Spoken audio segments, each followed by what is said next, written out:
As Dr. Hasir mentioned, after COVID, after the pandemic outbreak, as HR professionals, we started facing a lot of issues, challenges, of course. Not only after COVID, even before that, we had a lot of challenges in terms of human resource management. But here, of course, after 2019 and 2020, the trends have taken a complete different dimension and a direction, especially in the post-pandemic period. During the pandemic, we faced the challenges, and now we are moving towards new trends, and especially because of the pandemic, it paved the way for us to think about new ways of managing people specifically. This outbreak shows us not only in the human resource management, in the different disciplines, there was a rapid shift. There's a rapid shift of specifically in working models. We had to think about some different models of managing people. So basically, it permanently, COVID-19 permanently changed the way of people work. So we need to think about. I would like to take it. When you say the trends, these trends are reshaping the HR model and reshaping, or I would say remodeling and reshaping the entire business organizations, and it influences the way of people, way of doing business, how the business is operating. Everything started changing with the new trends. Not only the pandemic, a lot of other issues are there, especially nowadays we are facing the global economic crisis. We call it a recession. So it's a global recession, not only for the Sri Lankans. We're facing the recessions, and with the other, when it comes to Sri Lanka, we faced a fuel crisis, a lot of crises, other issues like fuel crisis, some other as well as the pandemic issue. We had a lot of economic issues, so financial issues, and the taxation has influenced the employees in a very bad way nowadays. So everyone has to find their alternatives and some other new ways of handling people. It's as well as running their own business, operating the business in terms of making profits. We'll have to look at people. We'll have to think the new ways of managing people. That is why we need to think about all these new trends in HR. So it has been changed, I would say, maybe after 2019, 2020, after the pandemic. So everything has changed, specifically in the business world. So as HR professionals, we have a predominant role in handling people in terms of, because we are like a middle party. We are responsible for the employers. If you are HR manager, you are responsible for the employer. And at the same time, you are also a part of the set of employees. You are an employee and you are representing the employee. As HR managers, you'll be representing the employees, and you'll be responsible for what you are doing for employees as HR manager. So we are like a middle party, and we call it like, sometimes even if you take a decision in the organization, the top management takes a decision in the organization, but you as the HR, we as the HR people is the point that we represent the decision. So HR has, because of that, HR has a vital role and a predominant role in handling people, and specifically in terms of making profits, get the maximum output or the productivity from the people while looking after their benefits, while looking after their well-being. We need to get the maximum performance from the workforce. So that is why we need to rethink about the way of handling people. So as HR professionals, it's again a very challenging task, I would say. So I, as a HR consultant, I had to assist uh, uh, a few of our clients, specifically during the unexpected pandemic scenarios. So in that case, we had to have some alternatives. So we know that, for an example, we didn't have virtual working before, but during the pandemics, we had to have. So these have become the trends nowadays. Even after pandemics, we are practicing it. So let's look at some key points of the trends nowadays.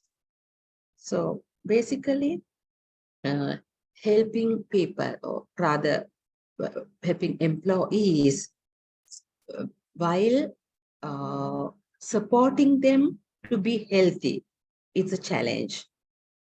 Because before that, we did not think much about the health or the well-being of the people. Of course, well-being, the employers considered the well-being of the people, but not in this way, not much as now we're thinking now.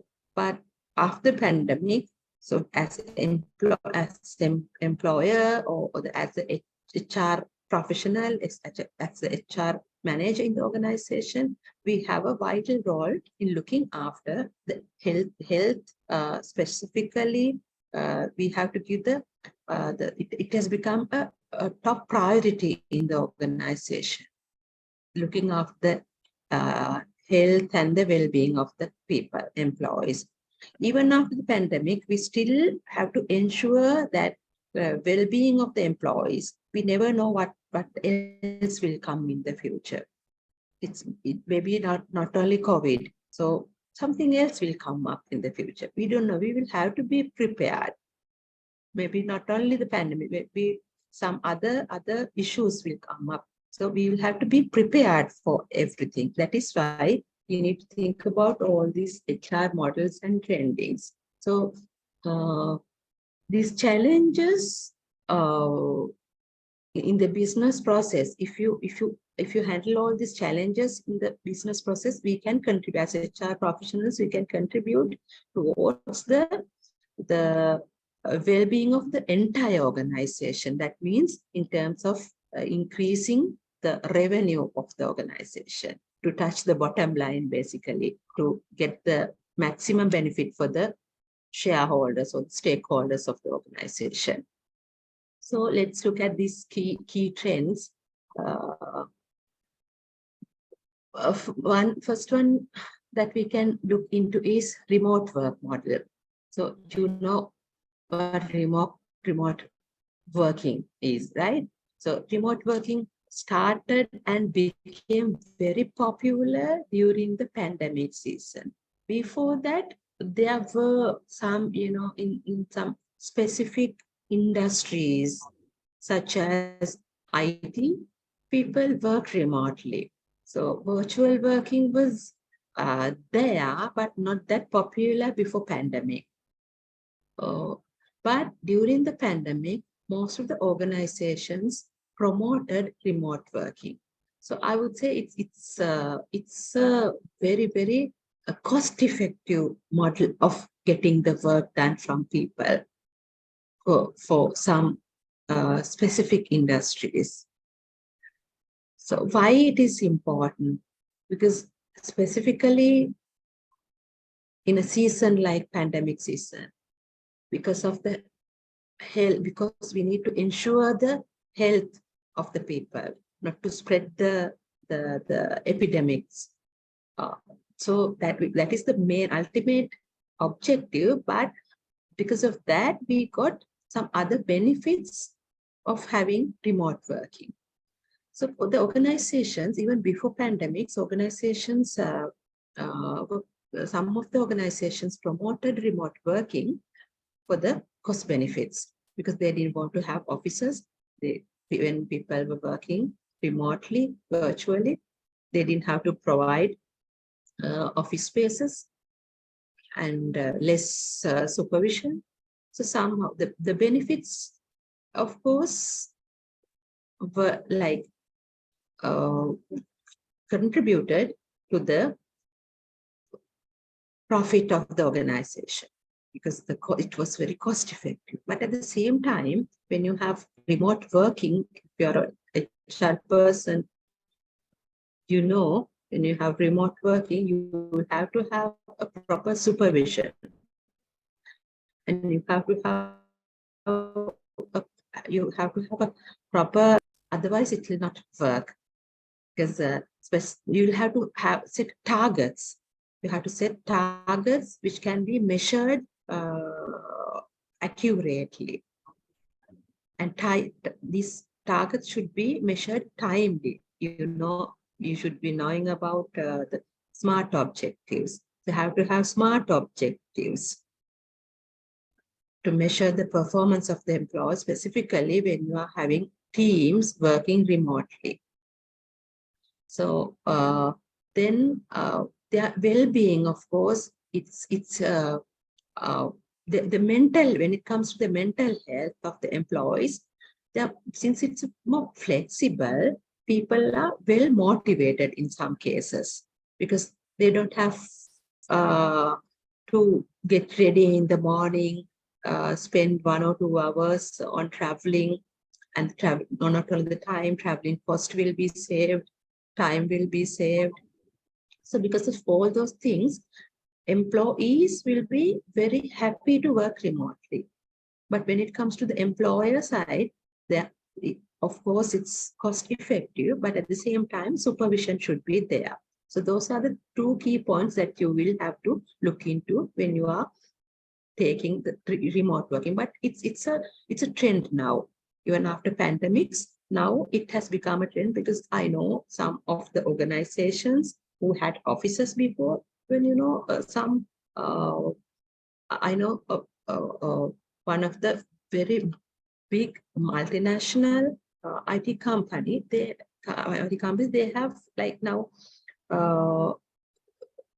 they had a large office building. Now it had become to a very small building, small office area space, and they have reduced the floor area and most of the other resources that they had before.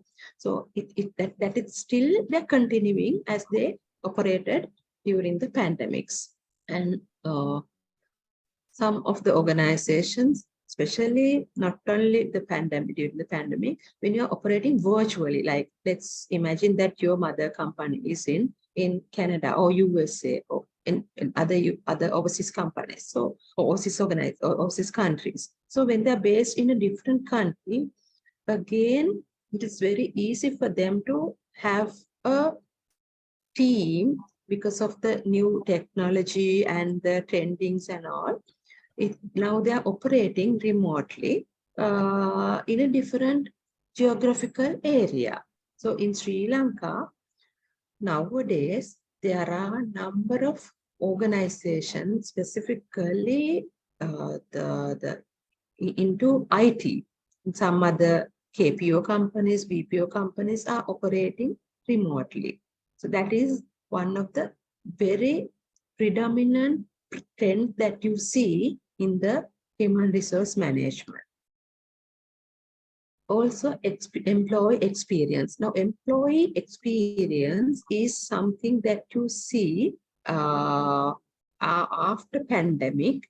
Before pandemic, employee experience was there, but that is not that visible that time. But now, employers are very concerned about employee experience, what they do, what the employees are doing, and how they operate, and how the experiential cycle going on in their work when it comes to virtual work and when it comes to people handling with the new technologies. Employee experience will be another challenge which can be managed properly and which can be taken into consideration as a trend.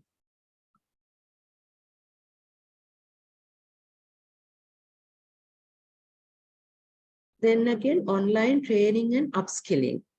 That is one of the important trend going on in the human resource management arena nowadays.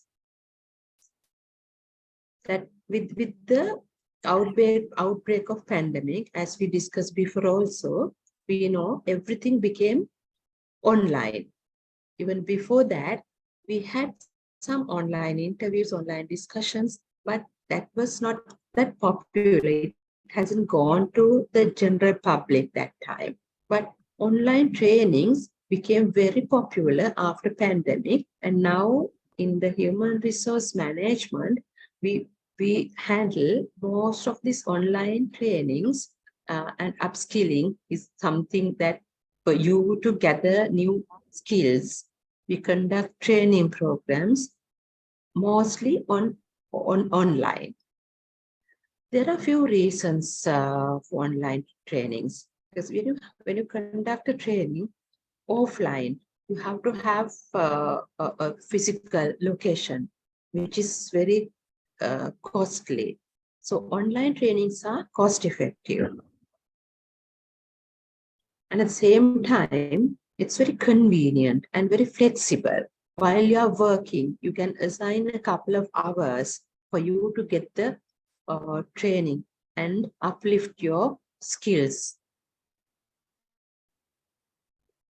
So that is very flexible and very convenient. So the organization, especially the multinational organizations, now conducting online trainings for their employees during working days.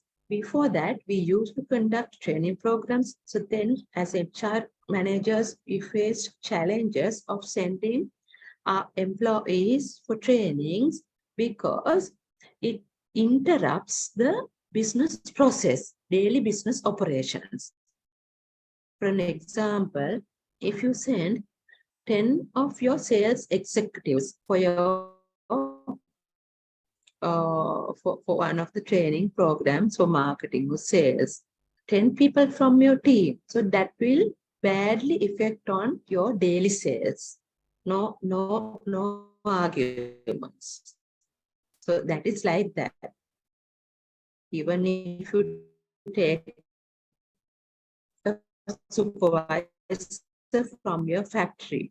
So if that person on that particular day, so what will happen? So it will affect badly on the production process, daily, especially on the daily operations. So nowadays, with the online platforms, it is very easy for us to conduct programs and to send our employees for programs, because that is very flexible, and especially we can arrange the programs on our convenient times, avoiding the peak hours. Sometimes we arrange the training programs online. So it is very easy and convenient for the trainer as well as for the employees.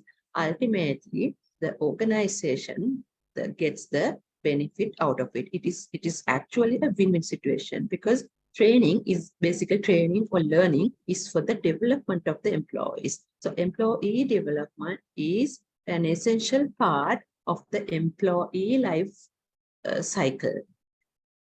So development is a very important part in the employee life cycle. So that is a win-win situation for the employer and the employee when it becomes very convenient and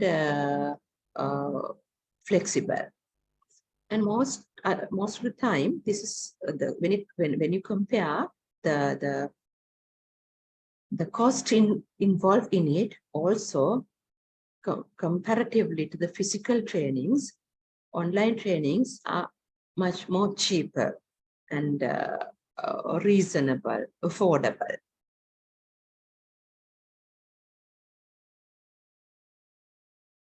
At the same time, the organizations are very keen to look after the employee in terms of their well-being and mental health nowadays. As I mentioned before also, that was there, but was not considered as much important as now. But after the pandemics, and especially in 2022, 2023, the organizations are thinking about the well-being and the mental health of the organization, and it has become a challenge for the the HR managers nowadays, because on one side we will have to get the maximum benefit from the employees by increasing the productivity and the performance of the employees. So we do, when it comes to performance management, we know we will have to have, and analyze the performance and give them rates. But at the same time, when you rate them, when you analyze, when you conduct the performance analysis and all, at the end of the day, when the employees who got low rates and all, their mentality basically goes down. But at the same time, if you have a very well motivated a team of employees, so it's very easy for you to handle the particular task. So for that, it should come from the strategic level of the organization. You as the HR person, we as the HR professionals cannot do it alone. It has to be a strategic movement, looking after employee well-being and the mental health. So in most of the organizations, it is a part of HR, but all the managers should be trained to look after the well-being of the employees. It is not only the duty of the HR manager. That is why it should come the top management, and it should be a strategic decision of the organization to look after the employees. So we know some of the organizations send people on mandatory leave, maybe for their annual leave. At the end of the year, maybe when it comes to October, November, December, the employees are having their leave balance saved. So some of organizations send the employees on mandatory leave, annual leave. They get them to take 7 days leave or 14 days leave at a stretch and tell them to enjoy it. And some multinational organizations sponsor their holidays, sponsor the holidays for the employees, paying for their vacation also. So there are different ways of handling the mental well-being of the people. And the basic level is having some, in the factory level, basically, we are having counselors, social welfare officers, some HR executives to look after the employee well-being, specifically directly talk to the employees and get their problems and provide solutions. All those come under the employee well-being. At the same time, we need to have a closer relationship with the people, because it is not people management as we had before in the ancient period. Now we have the strategic human resource management. So HR managers are nowadays have to be proactive people.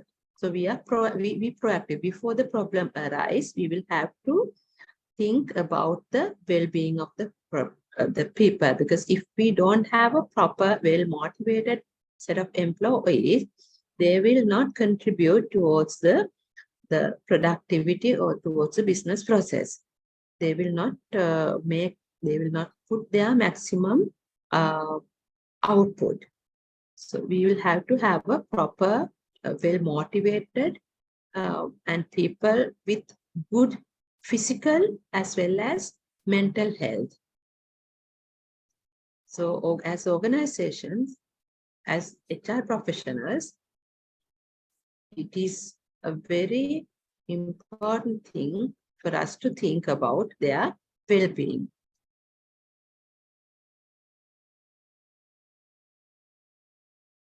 So when we speak about the cloud, when we speak about the HR trends, now we see cloud-based HR systems.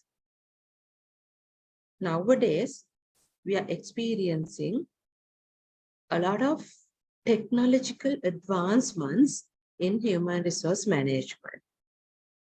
So with this developed cloud, with this developed tools and advanced technologies, cloud-based HR systems have become very popular because it's very convenient and user-friendly.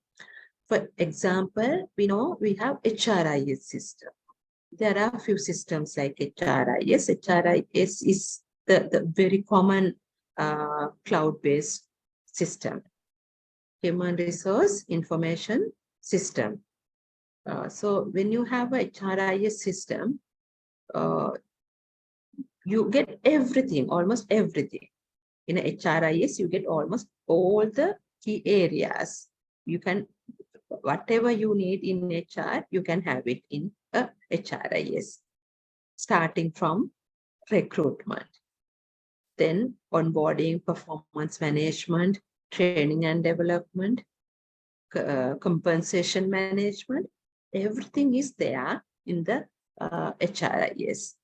So you must be knowing, must be experiencing a few of very popular systems globally. If you take globally, you have Bamboo HR, and in Sri Lanka, we have this Zenid system and Microimage. Those two are very, very popular, and there you get a lot of systems nowadays and becoming very popular.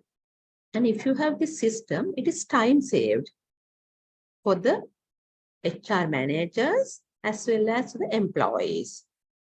For an example, you can mark your attendance without the books or whatever, even without the fingerprint machine. You can mark your attendance with the smartphone that you have in your hand. So we are experiencing it. Even in my company, we are not a very big company though. I have about 50 people working in my organization on site and outside. But they all have given this facility to mark their attendance on their smartphone. So now you will be wondering how they can do it, because they can misuse it, obviously, because even when they are at home, they can, if the time is 8:30, or just say they are in the bus by 8:30, but the time that they have to make their attendance in at 8:30. So while they are in the bus, they can just touch it and mark it. No, they can't do it because we have set the physical location. We have set the location in the system that for that particular person, if they're working remotely, or even if they're working in the office, or maybe in a different business premises, business office premises, business in a different field, in a different location. So whatever the location, we have set that location in that particular system under the name of that particular employee. The person A's location is not similar to the location of the person B. So when you log in, it has to be definitely in the vicinity of that location. Maybe within about 50 meters, but not more than that. You can just sign in and sign out when you are in that location. So it's just a simple thing, but it's a very practical and a very, very innovative and efficient way of managing people, employees. They are also very happy rather than signing, putting their signature in a book. They are very happy to use the system, because even if they forget to log off or sign out in the evening, while they are out of the office, but still in the same vicinity, they don't have to come again to the office. They just click the button or put their fingerprint in their phone itself. They sign off for the day. At the same time, as a supervisor, we have the benefit, because at any given time, we can see the number of employees working in our organization. Maybe in the site, in different locations, location-wise, team-wise, industry-wise, department-wise. At any given time, we can see how many people, how many employees are working. And there are lots of benefits like that, even when it comes to compensation management. At any time, I can see the budget or the salary, payrolls, or whatever the overtime values, for me to forecast my budget for this particular month, or if you have to do anything like that. And also not only HRI, whatever the other systems if you are having.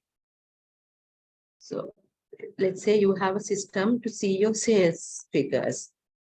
So you have the technology to see your monthly budgets and to see your monthly targets and to see how far you are for the target.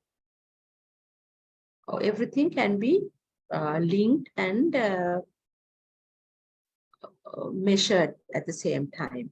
So we as managers, and not only for HR, even the other managers can be used it, and it has become very efficient.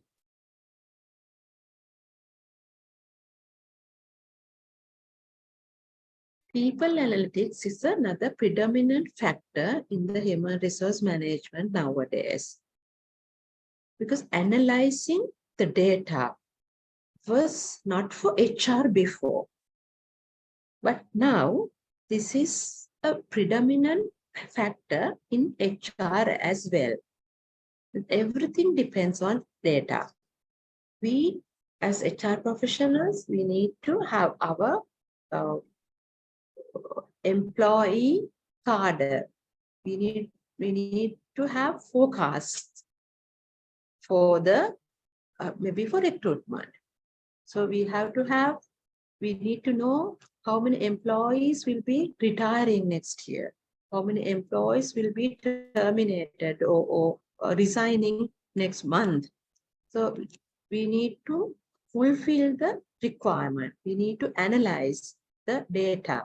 So from the line managers, we can get the data that they require. Let's say that you need to know the number of heads that the factory manager needs for next month to run the business operation, factory operation, for them to meet the target, because target could be vary from month to month, depending on the orders, the demand that they are having. So you as the HR people need to know the number that they need exactly to run the operation. So with the permanent cadre, maybe you cannot handle the entire operation. You cannot cater to the demand then. Because in HR, we know we have different types of employees. There can be permanent employees, can be people who are on contract basis, or can be seasonal workers, can be casual workers. So depending on all those categories, you can see, analyzing the data, you can see how many numbers you needed and how many numbers you will require in the months to come, in the years to come. So with the data analysis, with the existing data, HR professionals should be able to make all those forecasts and take the decisions required. Decisions such as hiring. So you can get the hiring needs, you can see the hiring needs, and you can implement those. That is how you become a proactive manager with analyzing all those data. It is not only for recruitment, when it comes to performance management, when it's come to training and development, reward management, for everything you require to, you need to know the people analytics. You need to know the data analytics.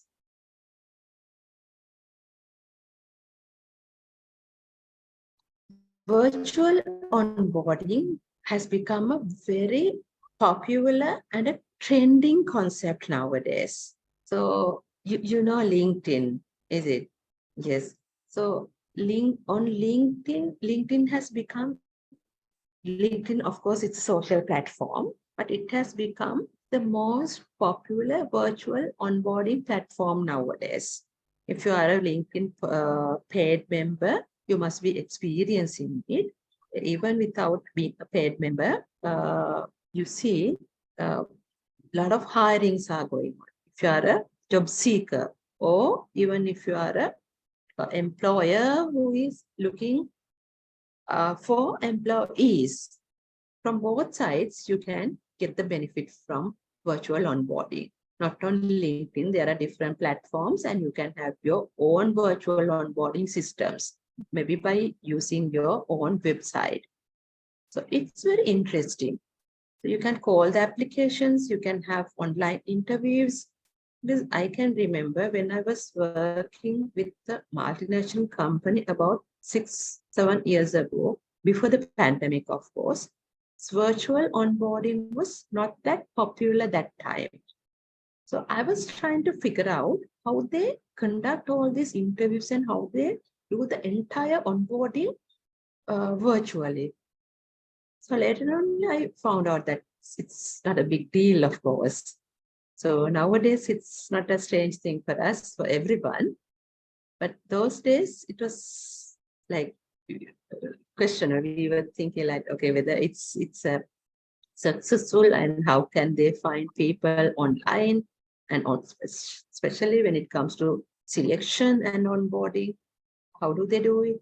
So it's not a big deal now, because with the advanced technological instruments, tools, and methods, because it's not only to collect the CVs, maybe for interviews, then the evaluations, then it can be psychometric tests and some other kind of testing models on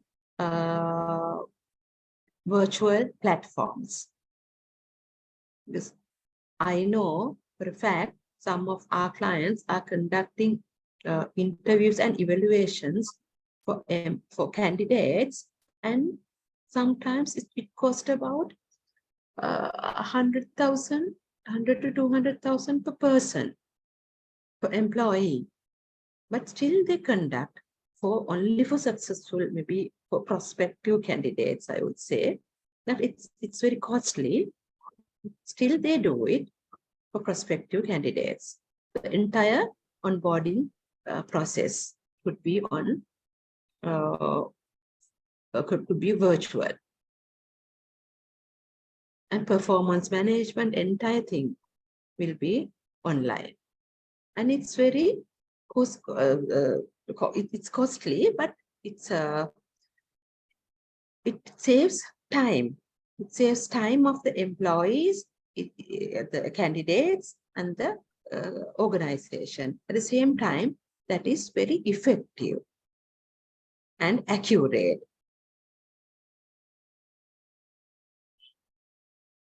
Finally, I would like to consider the artificial intelligence in HR.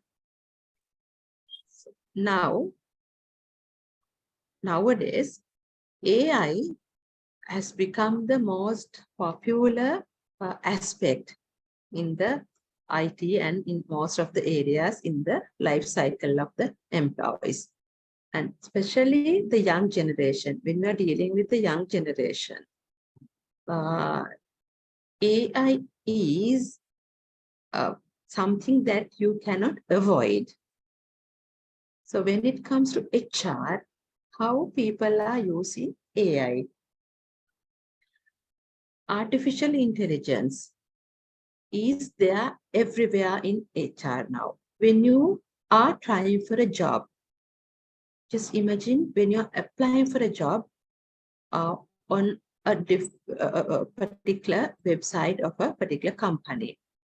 So in their career side, when you try to apply, when you send a message to them for the very first time, you get a message saying that thank you for the interest in this particular role or in this particular company, and we will be in touch, or we will be considering your application and be in touch, or something like that. You think it's basically as a automatic reply, but the basic of it is AI,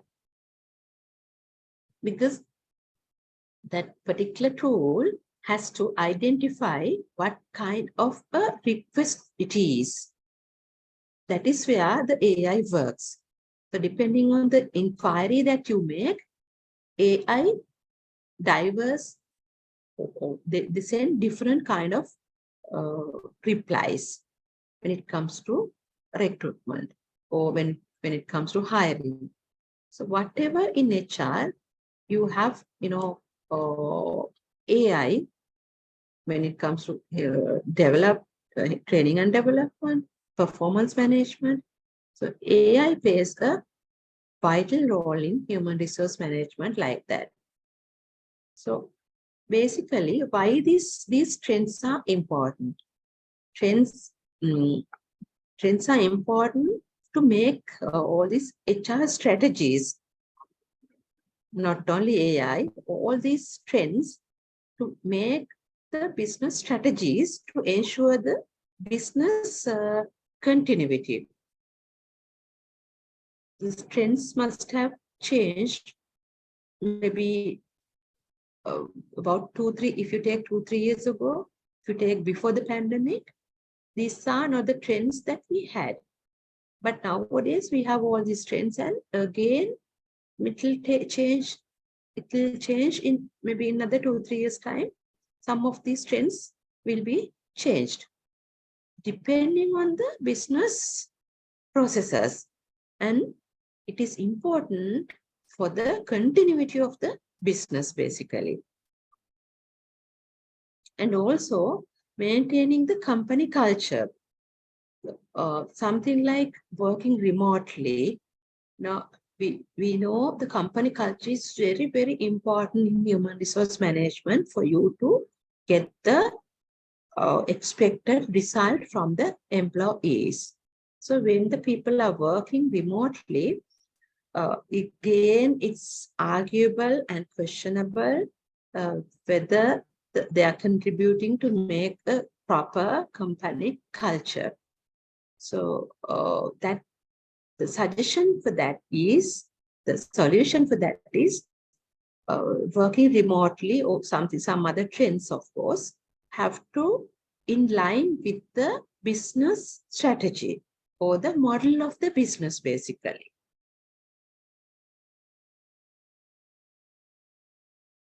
And other thing is you need to supervise employees, whatever the model that they are using, whatever the mode that they are working on, supervision should be there, and monitoring should be there to see whether the employees are engaged in their work.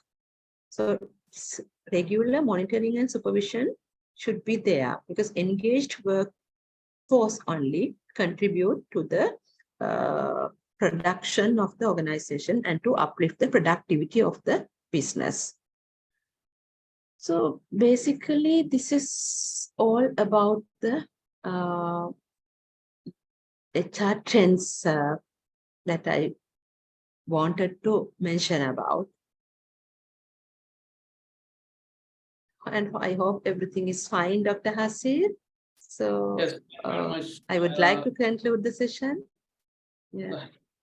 Yeah, thank you very much for everything. It was a great message, and I can see in the participants there are HR managers in it, practitioners as well. And meantime, there are people, they work for organizations. So I would like to add one extra point from your expertise, which is work-life balance. And I have seen your trainings that you do to manage your work and the life and manage a balance in between.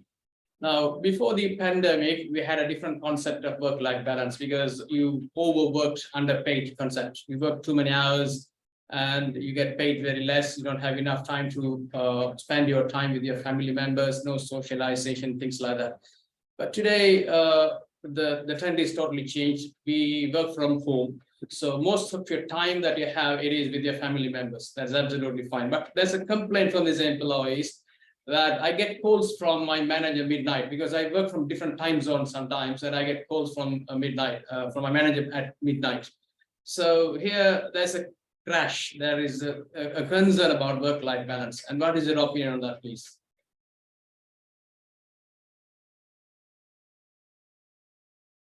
They're talking about the timeline, is it? I didn't get it. Yeah, the work-life balance. When we go to virtual working environment, how do you see this work-life balance within your expertise? Yeah, that is again another challenge that the HR managers are facing. So work-life balance, when you speak about work-life balance, that has been affected in a positive way. The virtual working has been affected in a positive way for work-life balance because of that. But at the same time, it will be affected badly for the employer's perspective, in terms of getting the maximum benefit for the organization. I would say it has to be monitored properly, because earlier we spoke about work-life balance, thinking that employees are not given the proper contribution to their families because they were like exploited by the organizations. They didn't have proper, the number of hours for them to spend with their families. Because usually what we say is, since they are working maybe 8 hours per day for an organization, and again they take about 4 hours for them to go to work, for the preparing, for the traveling and everything. So it will take about 12 hours for them work, of course. Then again, they have only able to spend their weekends with with their family members. But now, because of the flexible working hours, employees are spending much more time with their families. So when you speak about the work-life balance, there is a really good development in that, because people are balancing work and the life, their personal life nowadays.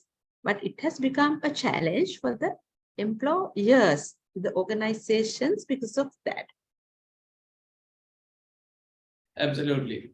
And again, in my experience, before COVID and after COVID, my context is that I spend a lot of time. I would say I spend almost 24/7 at home. And I do work for 3 universities now than before. Earlier, it was just 1 university, now 3 universities, and 24/7 at home with my kids. I drop my kids at school and pick them off, and everything is within my context. So it's enjoyable, in fact. So thank you very much, Ayesha, for contributing your time today. And if any audience have any questions, please go ahead before we conclude today.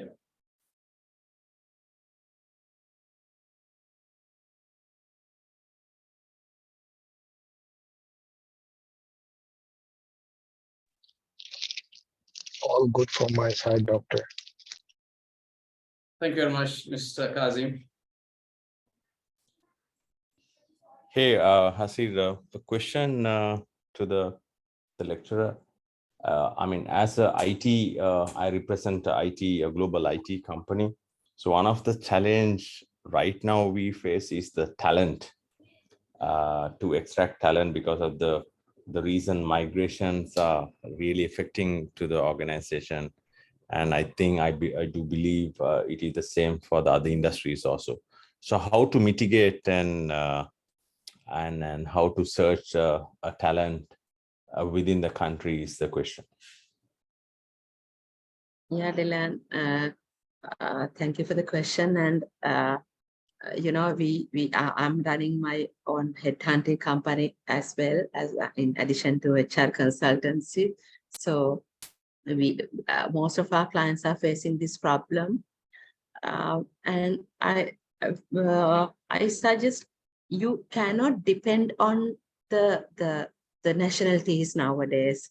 I would say you have to have your alternatives. If possible, you need to find people beyond the boundaries, maybe from neighboring countries, from Malaysia, maybe from Bangladesh and some other countries. If it is possible for you to get the work from them virtually, or with some, or maybe some other alternatives,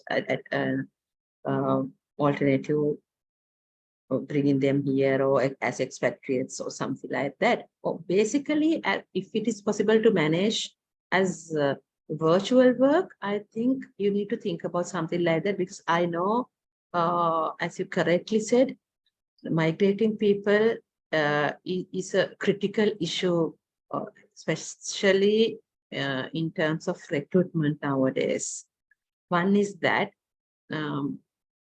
Other thing is, anyway, you have to have the other modes of very attractive recruitment models. Maybe if you can become the employer brand, because I know that there are a few IT organizations who are looking for the same caliber employees for the organizations. So when you become the employer brand, then of course it's easy for you to attract the right caliber. That is also possible, Dylan, because in the industry, there are few companies, few IT companies. If you are a paymaster, if you are the employer brand, then you can attract, still you can attract the best talents. Yeah, great. Dylan, how is your idea? Yeah, do agree, but we operate globally. So what will happen is, of course, you know, we operate in 50 countries. We can attract other countries. What will happen is, when the business move to that particular country, or we call it seats, then the revenue sort of goes to that particular country. So as a Sri Lankan entity, we lose the revenue because we moved the facility or resources to the next level. Yeah, so as she said, employee, you know, sort of a thing is possible, but again, being a global a brand, they always look at the seats cost. Right now, with all that, our seats cost is sort of a more or less, you know, greater than India perspective. So these are the sort of a challenge. Only thing my ask from the HR domain to relook at, how can I say, a quickly, you know, turn around A-level students to, you know, skill it up and increase the supply of IT sector. Yes, if that HR sort of a voice it out as a forum to the government and the plus universities, because none of the, you know, person universities are not willing to even to release a second year onwards, you know, study and work model. So I think these things need to become, and we need HR support to, you know, voice it out. Absolutely. And in my opinion, I think we don't have any shortage of human being here. We have enough supply of people, but a talent shortage. So now the education accessibility is a little bit rigid. So I would say the public universities has to open more for these O-level or school leavers to start a career in whatever the field they wanted to, so that we can supply enough talent in the long run. Hiring from overseas is going to be a short-term strategy, I would say, to fill your positions for the moment. That's fine, but you need to have some long-term plan. In 5 years' time or 10 years' time, we should have enough supply, oversupply of people, so that we can use what we need and we can send the others out to the rest of the world. So that is what I think. Thank you, Hasib. Yes. Thank you very much. Thank you. Any others, please? So, Ali from all this. Yes, Mr. Yusuf. When we talk about talent these days, AI is the talk of the town. A lot of people are saying that AI will replace a lot of employees. What's your take on this? Will this affect jobs for HR managements? Yeah, Ayesha, can you please take it? Was the question clear to you? Ali, you were not audible. I'm not very clear. Can you repeat the question? Can you repeat the question, please? It was not a bit clear.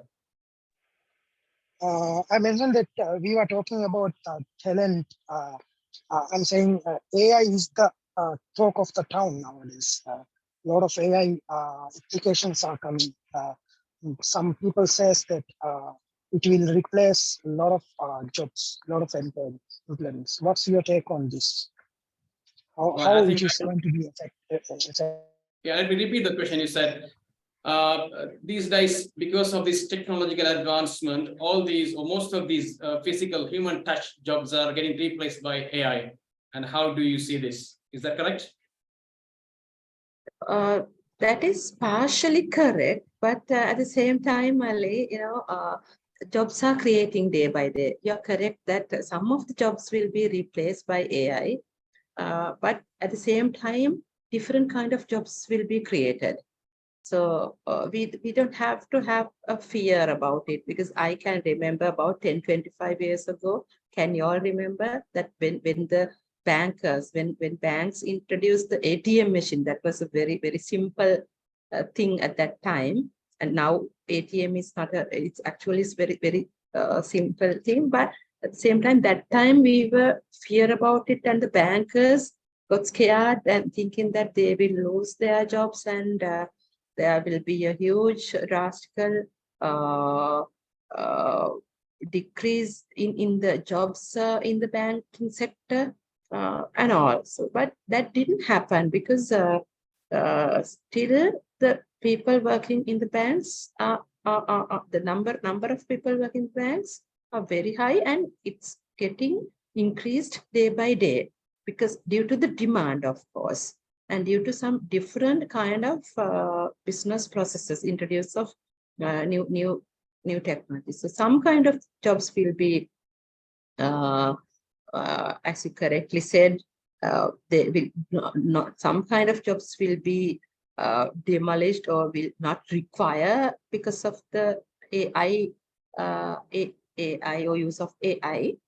But at the same time, there'll be some other jobs, alternatives. As Dylan said, the IT jobs are there. So IT sector is developing and demanding. So likewise, we don't have to have a fear about it. Right, so that looks right to me. To add a couple of points to that, because now IT takes the jobs of everyone, then who does the IT job? So there's a huge room for that. That's first thing. The other thing is the work trend is changing. However, the human touch is so important to complete the transaction of any business you do. So there will be jobs. We don't need to worry about that much, I would say. Yusuf Ali? Yes, sir. Yes. All right. Thank you very much. Any Thank other you. questions? Thank you. Any other questions before we wrap up?